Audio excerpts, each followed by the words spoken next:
In March of 2020, I was in the Holy Land just before, well, we know what happened. And, well, actually, while we were there, it was in the process of happening. And yet, it was a powerful experience. And one of the moments that struck me most powerfully was the night we were able to go to the Garden of Gethsemane, where Jesus prayed before he was crucified. And there is a church right sort of as part of the garden. And that night they were having adoration and procession with the Blessed Sacrament, and before that, confessions. And I remember I was asked, because I'm a priest, I was asked if I would be willing to hear confessions. And of course I agreed. And it was just so powerful, these people from literally all over the world coming to have their confessions heard. And that had an impact in and of itself. But then as we spent time in silence before the Blessed Sacrament, and then it began in procession. Now, the monstrance was about from the floor to about here. It was rather large. And it was carried by 4 people on a bench, a platform basically, on their shoulders, carrying it through the church and then out into the garden.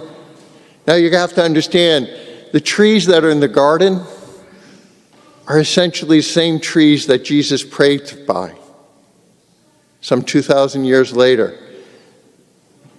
And so you're walking through in procession behind, Jesus. And then back into the church.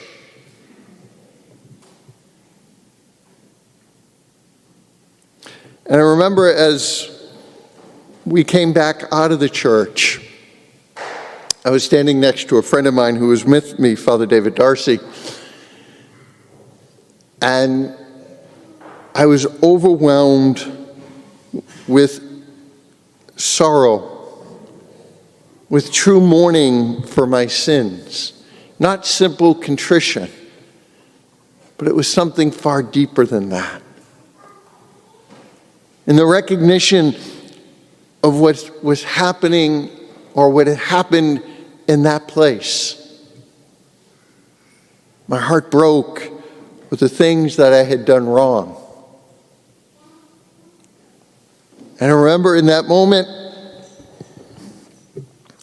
I began to weep. And I told Father David, I said, keep everyone away from me right now. I couldn't really deal with anyone in that moment.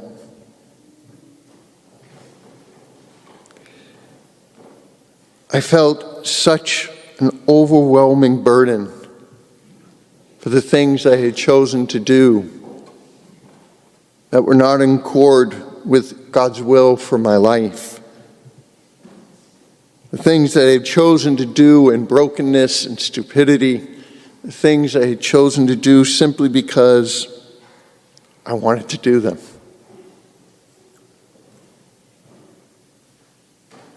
I understood for the first time in my life what it truly meant to mourn for your sin. Oh God, be merciful to me, a sinner. We need to recognize this fundamental truth, this fundamental reality, that the whole of Christian life is to help us recognize 2 things.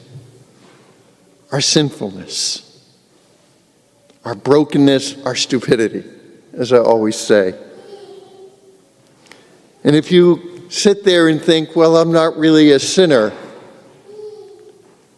then the scriptures tell us you make God a liar.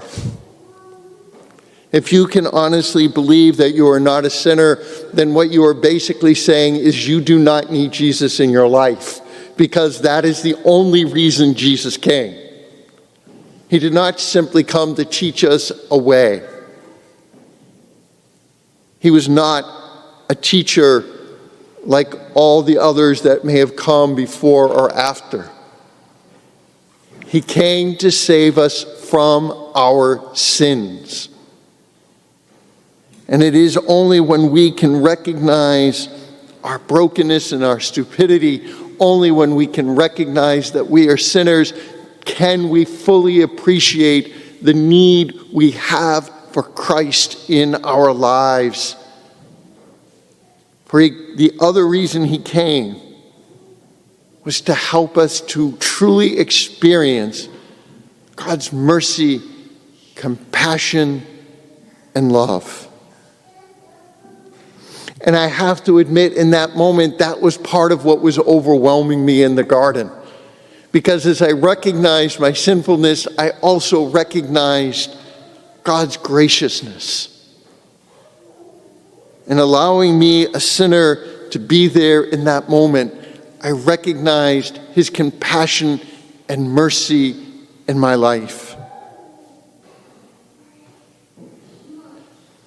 And in that, I could only give thanksgiving to him for the great gift that he has given us in confession, penance, reconciliation, whatever you want to call it. This great gift that God has given us is to help us to both recognize our brokenness, our sinfulness, but to encounter his mercy, his compassion, and his love. And I honestly am always astounded that when we offer confession that the church is not packed. It makes no sense to me. I think about something I've said before in preaching. Mother Teresa, John Paul II, went to confession every week.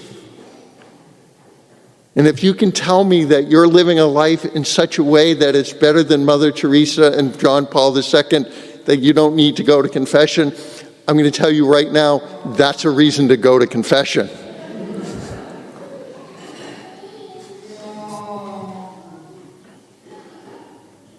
I went 7 years without going to the sacrament.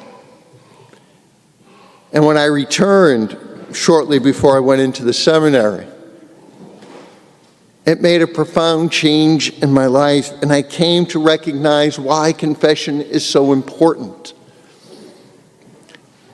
It is what opens us to truly enter into a deeper relationship with Christ, to truly encounter Christ in a real way,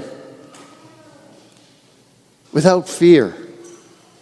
The sacrament is not about belittling ourselves. It's not about looking and seeing how bad we are. And recognizing our sinfulness, it is just recognizing we have made poor decisions in our lives. And we need healing in those choices, in those attitudes, in the ways that we have rejected the faith, we have rejected Christ, and have not truly embraced the life that God calls us to. It is this great gift that God gives to us in order to allow our relationship with him to grow in an even deeper way. And we must recognize that the use of confession is not an option in Christian life, or God would not have given it to us. The church did not make up the sacraments, any of them. All of the sacraments came to us as a gift from Christ. And if Christ has chosen to give us this gift, there's a reason for it. And the reason is that we need it. We need it to truly be able to live the life that God desires us to live. And we cannot do it without this gift. It is that simple. Because ultimately, the more we recognize our sinfulness, and this is the amazing thing, when you read the lives of the saints, across the board, every saint's life I've ever read has shown this. The closer they have grown to Christ, the more they have recognized that they are a sinner.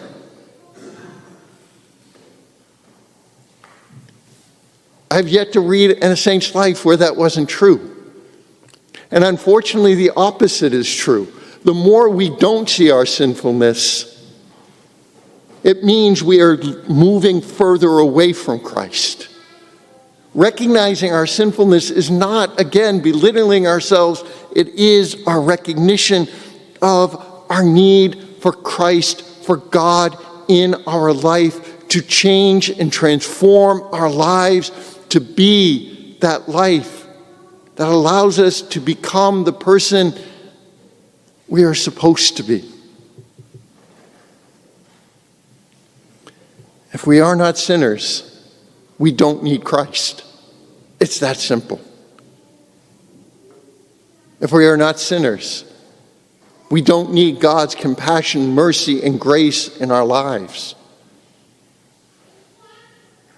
If we say we're not sinners, as I said earlier, as the scriptures tell us, we're simply telling God he lies.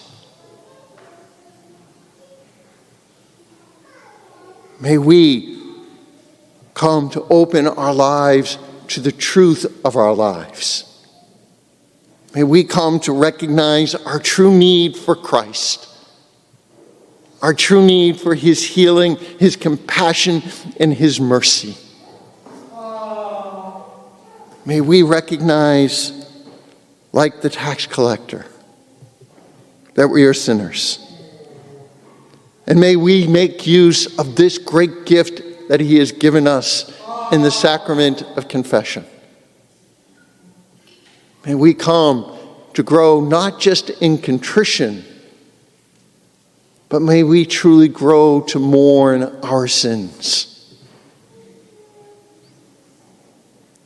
O God, be merciful to me, a sinner.